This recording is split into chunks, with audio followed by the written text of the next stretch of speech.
E um dia aconteceu que Jonatas filho de Saul disse a seu criado que lhe trazia as armas: vem, e passemos a guarnição dos filisteus, que está àquele lado. E não o fez saber a seu pai. E Saul estava no termo de Gibeá, debaixo de uma romanceira que há em Migron, e o povo que estava com ele era como 600 homens. E Aías filho de Aitube, irmão de Cabode, filho de Finéias, filho de Eli, sacerdote do Senhor em Siló, levava o éfode, e não sabia o povo que Jonatas se houvesse ido. E entre os desfiladeiros por de onde Jonatas procurava passar a guarnição dos filisteus, havia um penhasco agudo da uma parte, e outro da outra parte, um se chamava Bozês e o outro Sené, um penhasco situado ao norte até Micmais, e o outro ao sul até Gibeá. Disse, pois, Jonatas a seu criado que lhe trazia as armas: vem, passemos a guarnição destes incircuncisos. Talvez fará o Senhor por nós, que não é difícil ao Senhor salvar com multidão ou com pouco número. E seu pajem de armas lhe respondeu: faze tudo o que tens em teu coração, vai, que aqui estou contigo à tua vontade. E Jonatas disse: eis que, nós passaremos aos homens, e nos mostraremos a eles. Se nos disserem assim: esperai até que cheguemos a vós, então nos estaremos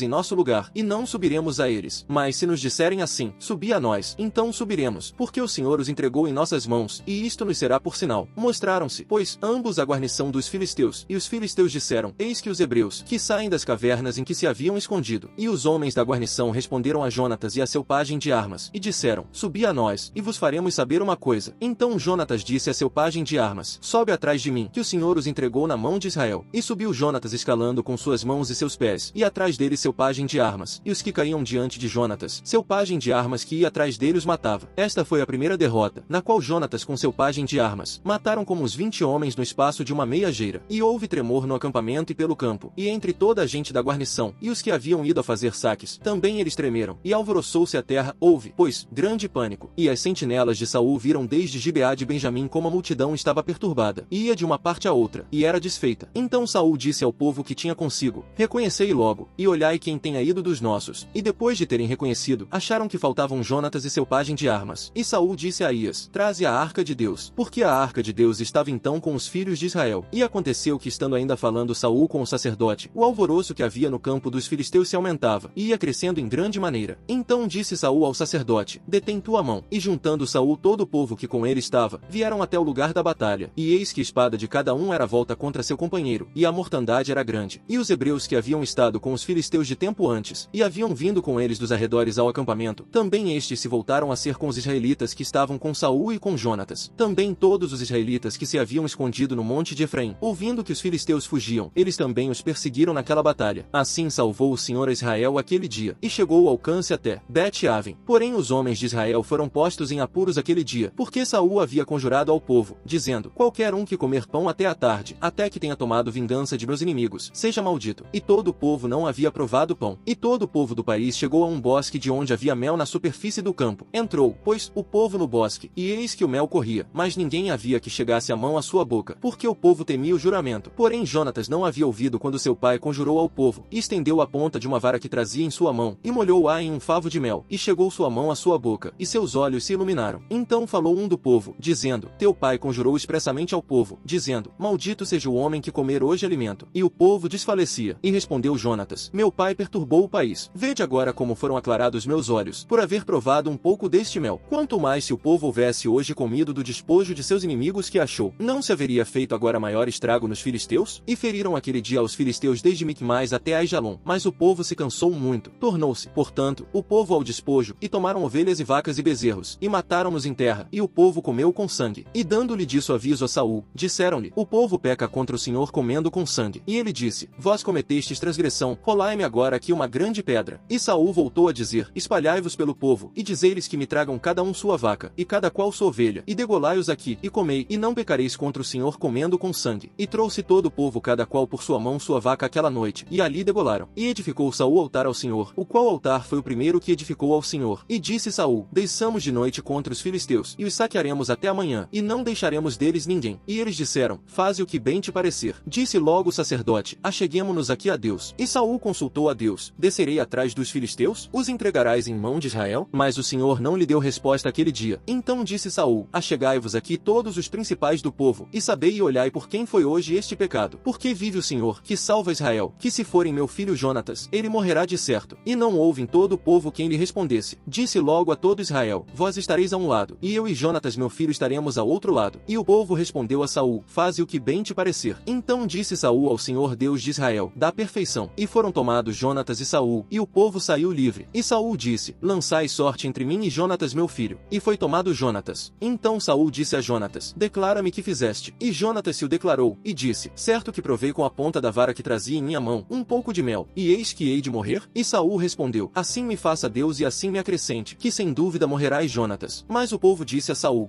pois, de morrer Jonatas, o que fez esta salvação grande em Israel? Não será assim. Vive o Senhor, que não há de cair um cabelo de sua cabeça em terra, pois que operou hoje com Deus. Assim livrou o povo a Jonatas, para que não morresse. E Saul deixou de perseguir aos filisteus, e os filisteus se foram a seu lugar, e ocupando Saul o reino sobre Israel, fez guerra a todos seus inimigos ao redor, contra Moabe, contra os filhos de Amon, contra Edom, contra os reis de Zobá, e contra os filisteus, e de onde quer que se voltava era vencedor. E reuniu um exército, e feriu Amaleque, e livrou a Israel da mão dos que lhe roubavam. E os filhos de Saul foram Jonatas, Isvi e Malquizua. E os nomes de suas duas filhas eram: o nome da mais velha, Merabe, e o da mais nova, Mical. E o nome da mulher de Saul era Ainoã, filha de Aimaas. E o nome do general de seu exército era Abner, filho de Ner, tio de Saul. Porque Quis, pai de Saul, e Ner, pai de Abner, foram filhos de Abiel. E a guerra foi forte contra os filisteus todo o tempo de Saul. E a qualquer um que Saul via homem valente, homem de esforço, juntava-lhe consigo.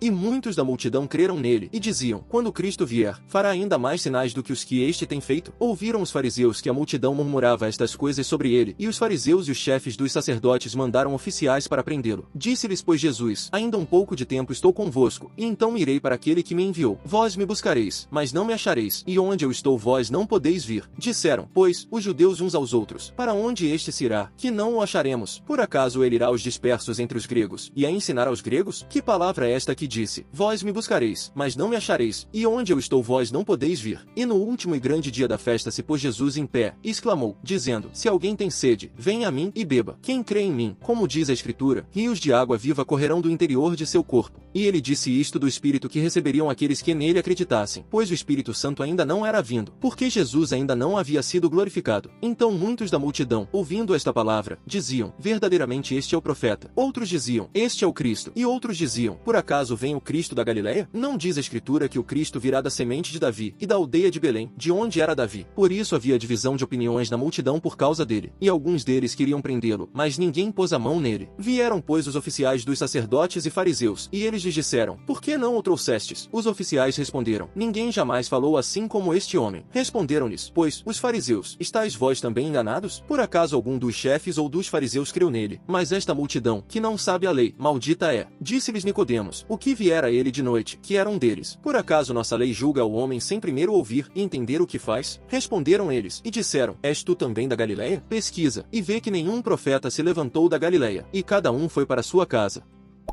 Salmo de Davi, para o regente. Ó Deus, a quem eu louvo, não fiques calado, porque a boca do perverso e a boca enganadora já se abriram contra mim, falaram de mim com língua falsa, e me cercaram com palavras de ódio, e lutaram contra mim sem motivo. Fizeram-se contra mim por causa de meu amor, porém eu me mantenho em oração. Retribuíram o bem com o mal, e o meu amor com o ódio. Põe algum perverso contra ele, e que haja um acusador à sua direita. Quando for julgado, que saia condenado, e que a oração dele seja considerada como pecado. Sejam os dias dele poucos, e que outro tome sua atividade. Sejam seus filhos órfãos, e sua mulher seja viúva, e que seus filhos andem sem rumo, e mendiguem, e busquem para si longe de suas ruínas. Que o credor tome tudo o que ele tem, e estranhos saqueiem seu trabalho. Haja ninguém que tenha piedade dele, e haja ninguém que se compadeça de seus órfãos. Sejam seus descendentes cortados de vez, e que o nome dele seja apagado da geração seguinte. Que a perversidade de seus pais seja lembrada pelo Senhor, e que o pecado de sua mãe não seja apagado. Porém que tais coisas estejam sempre perante o Senhor, e corte-se a lembrança deles da terra. Porque ele não se lembrou de fazer o bem, ao invés disso, perseguiu